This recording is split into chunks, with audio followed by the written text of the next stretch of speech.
माझा असा प्रश्न आहे की असं खूपदा होतं की घरात लक्ष्मी येते, पैसा येतो, पण ते फार काळ टिकत नाही. तर असे कोणते वास्तू दोष आहेत ज्यामुळे हे होतं? तर आता या बोलताना मला स्पेशली सांगायचं की आपण आता शहरामध्ये राहतो. पूर्वीच्या काळी घरामध्ये राहत होतो. सेपरेट घर असायचं. ज्या घरात अंडरग्राऊंड टँक किंवा सेफ्टी टँक किंवा टॉयलेट बाथरूम घराच्या बाहेर असायचं. घर जे आपण वास्तुशास्त्रानं बांधू शकायचो. पण आता रनिंग कंडिशनला काय झालेलं आहे की सगळंच फ्लॅट संस्कृती झालेली आहे. प्रत्येक फ्लॅट काय वास्तुशास्त्राबरोबर बांधता येत नाही आणि जागेच्या नियमानुसार आणि आपल्या गरजानुसार आणि आपल्या पैशाच्या ऐपतीनुसार हे अनेकदा असे एकत्रित 10-10, 15-15 मजली किंवा 100-100 मजली आपण सिमेंटचं जाळं पूर्णपणे पसरलेलं बघतोय आणि आपण त्यामध्ये राहतोय. आपण राहतोय म्हणजे काय पृथ्वी तत्वावर राहत नाही. खाली सिमेंट, वर सिमेंट, चारी बाजूला सिमेंट, पृथ्वी तर पूर्ण खालीच आहे. असे अंतराळे आपण राहतो. त्या पृथ्वी तत्वाचा आपल्याला शक्ती ही मिळू शकत नाही, ऊर्जा मिळू शकत नाही. घरातला एंट्रन्स जो आहे तो जर चुकीचा असेल तर तुम्हाला 100% त्याचा रिझल्ट हा बघायला निगेटिव्ह मिळतो. ईशान्य बाजूला असलेला एंट्रन्स म्हणजे पूर्व ईशान्य आहे, उत्तर ईशान्य आहे, त्याबरोबर पश्चिम वायव्य आहे, पूर्व आणि उत्तर हे एंट्रन्स चांगले आहेत. त्याबरोबर दक्षिणेच्या बाजूला असलेले दक्षिण नैऋत्य हा एंट्रन्स अतिशय निगेटिव्ह आहे. पश्चिमेचा नैऋत्य कोपऱ्यात निगेटिव्ह आहे. पूर्वेला जरी असेल तर आग्नेय कोपऱ्यात जो एंट्रन्स आहे तो पण निगेटिव्ह आहे. म्हणजे आपण जे असं विचार करतो की माझं घर कसं आहे तर पूर्व पश्चिम आहे, मग पूर्व पश्चिम असल्याने 100% मला चांगला रिझल्ट मिळणार असं ते म्हणतो, ते अजिबात बरोबर नाही. पूर्वेकडे ईशान्येला एंट्रन्स आहे का आग्नेयला एंट्रन्स हे महत्त्वाचं आहे.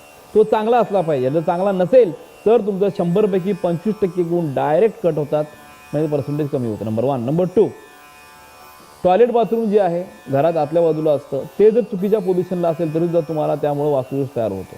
म्हणजे तो टॉयलेट जर आग्नेय कोपऱ्यात असेल तर फायनान्स आला तरी टिकत नाही. त्याचबरोबर इन्कमच कमी होतं आणि त्याबरोबर उत्तरेला जरी टॉयलेट जरी असेल बाथरूम असेल तरी सुद्धा पैसा बिलकुल टिकत नाही. त्याचबरोबर पैसा टिकत नाही म्हणजे काय, पैसा जो आपण ठेवायला पाहिजे तो योग्य ठिकाणी ठेवला नाही तरी सुद्धा घरामध्ये पैसा टिकत नाही. दक्षिणेला कोण कपाट ठेवलं किंवा तुम्ही ईशान्य कोपऱ्यात जर पैसे ठेवायला चालू केलं किंवा वायव्य कोपऱ्यात जर पैसे ठेवायला चालू 100% तुमचे पैसे टिकणारच नाही आहेत. त्याचबरोबर तुमचं जर किचन जरी जे आहे ते जर नैऋत्यला असेल, त्याचबरोबर वायव्य कोपऱ्यात जर किचन असेल तरी सुद्धा पैसा तुमच्या घरामध्ये टिकत नाही. मग आग्नेय कोपऱ्यात किंवा पश्चिमेला किचन असायला पाहिजे तर तुझं पैशामध्ये प्रोग्रेस होतो. तुम्ही बरेच काही वास्तुदोष तुम्हाला काहीच सांगितलेले आहेत मी. दरवाजासमोर टॉयलेट बाथरूम असणं, खिडक्या सगळ्या दक्षिणेकडे असणं, त्यामुळे सुद्धा घरामध्ये आजारपणामुळे पैसा टिकत नाही.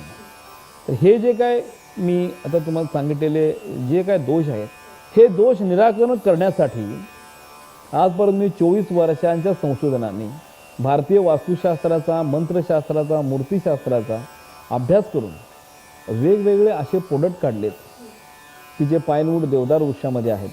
मूर्तिदेवता, मंत्रदेवता आणि यंत्रदेवता तिघांचं कॉम्बिनेशन करून 24 वास्तुशास्त्राचे प्रोडक्ट काढलेले आहेत. हे प्रोडक्ट मी अमेरिकेमध्ये लॉस एंजलस शहरामध्ये आत्ताचे रनिंग कंडिशनला जे उद्योगमंत्री आहेत सुभाष देसाई यांच्या हस्ते 2015 जुलैला मी त्याचं इनॉग्रेशन केलं आणि त्याचं गव्हर्नमेंट ऑफ इंडिया दिल्ली मिनिस्ट्रीचं कॉपीराईट पण त्याला आहे.